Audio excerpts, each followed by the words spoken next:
And global affairs analyst Sam Fateh joins me to discuss Joe Biden's choice of running mate and the U.S. 2020 election. Good to have you join us, Sam Fateh. Now, how does this move by Joe Biden change the underlying dynamics of the race? Well, it is quite a strategic move. It's a very, very smart one because we are looking at the minority votes, and black votes are not necessarily the minority votes. One of the factors that led Donald Trump to becoming the president of the United States in 2016 is that Hillary Clinton was unable to bring a higher voter turnout within the black community. And a lot of young people who were inspired by Obama's 2018 campaign going into his second term elections as well, did not come out to vote. So they are trying to beat up the grassroots. They are trying to show a lot of women out there that with all the sexual allegations and other issues that Donald Trump had with women, that they should come out and vote. Then the Democratic Party is the party that is empowering women and respecting their rights and ensuring that they are being protected. So Kamala Harris being the VP pick means that we would see more black people coming out to vote, and it also means that we will see more women voting for the Democratic Party, especially those that consider themselves independent. So Joe Biden had women like former U.S. Ambassador to the United Nations, Susan Rice, California Representative Karen Bass, Atlanta Mayor Keisha Lance Bottoms in consideration. So why Kamala Harris? You know what, Kamala Harris was probably that woman that gave Joe Biden a tough time during the Democratic primaries, right? Especially during the debate, reminding him of the busing issue and all of that. So again, it shows that how level-headed Joe Biden is when it comes to the kind of person that he wants to work with. And he can claim this, that he wants to work with somebody that will keep him honest and that will keep him straight, and somebody who would boldly disagree with him, as needed.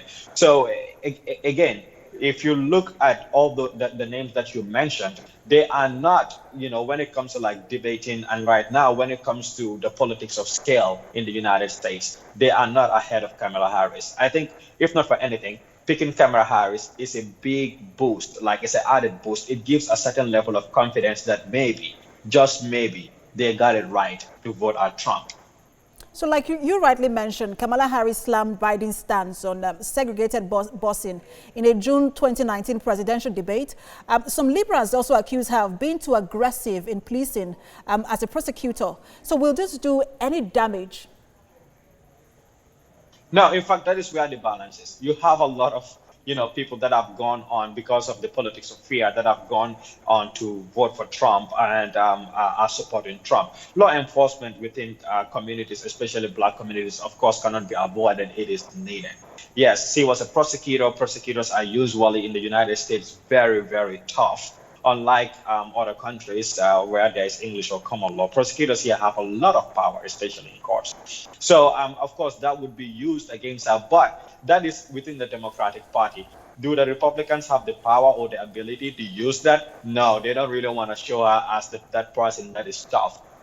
When it comes to law enforcement, if they do, it means that they have some Republican voters who do not really like Trump, but they are concerned about security. Then those votes will sway away to the Democratic Party. So many people say that this also paves the way for her to run if and when Biden decides to step aside. What does this mean for black women? It means a lot because a lot of young girls today in America are now looking up. Of course, you have AOC, you have Ishan Omar and others, and then but this gives a lot of young women hope that, if we live in this country, regardless of what the challenges and the obstacles are, we would fight. And if we fight, we will succeed. We just can't complain and sit aside. It reminds a lot of young people, black people, whether you're a boy or a girl, that look, we just can't complain. We have to vote for the right people, put people into office, and that is how we regain power. That is how we regain control of the situation. And that's how we are going to solve the issues that are happening in black communities in the United States. So it is going to inspire a lot of hope. It's going to drum up a lot of support for the Democratic Party.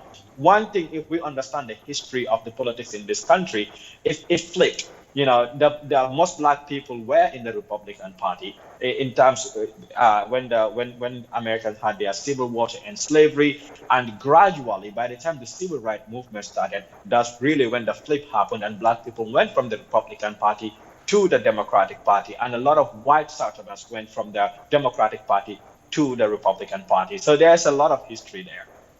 So she is from Berkeley, California, which is a swing state.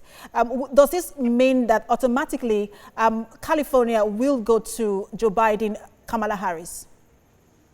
I think for most places that we consider swing states like California and Virginia, times have changed a lot. I don't even personally consider California a swing state anymore.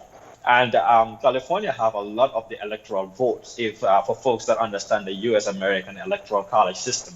So there's no doubt in my mind that definitely the Democrats are going to win and retain California, and that the Democrats are going to win and retain Virginia. They have virtually turned Virginia blue. Virginia was pretty much a red state, but now they have turned it blue, so they would also retain it.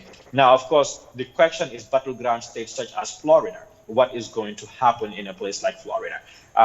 More than likely, of course, many feel that Trump is going to win, but with the coming of Kamala Harris, is that going to change the way Florida is going to vote? Colorado, of course, is a battleground state, but with the coming of Kamala Harris, there's a striking balance, and Colorado may vote blue this time. Global Affairs analyst Sam Fateh, thanks for talking to us. Sure.